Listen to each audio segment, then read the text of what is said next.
పూరి రథయాత్ర అంటే కేవలం ఊరేగింపు కాదు, కొన్ని వేల సంవత్సరాలుగా భారతీయ జీవన విధానాన్ని ప్రతిబింబించే భక్తి సంద్రం.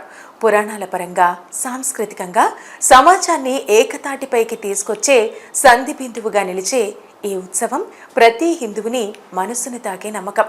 అటు జగన్నాథుని గాథలు, ఇటు గుండిచ ఆలయం దాకా సాగే రథయాత్ర ఆధ్యాత్మిక ప్రయాణానికి ప్రతీక.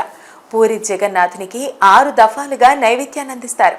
ఈ ప్రసాదాన్ని 56 రకాల ఆహార పదార్థాలతో కలిపి తయారు చేస్తారు. హిందీలో 56ని చప్పన్ అంట, కాబట్టి ఈ ప్రసాదాన్ని చెప్పన్ భొగ్గా అని పిలుస్తారు. అన్ని ఆహార పదార్థాలతో కలిపి చేస్తారు కాబట్టి దీనిని అందరూ మహాప్రసాదంగా భావిస్తారు. ఈ 56 ఆహార పదార్థాల సంఖ్య వెనుక 2 కారణాలు కనిపిస్తాయి. పూర్వం శ్రీకృష్ణుడు గోవర్ధనగిరిని 7 రోజుల పాటు తన చిటికన వేలు మీద నిలిపి ఉంచాడట. ఆ 7 రోజులు కృష్ణుడు ఎటువంటి ఆహారాన్ని, పానీయాన్ని తీసుకోలేదు.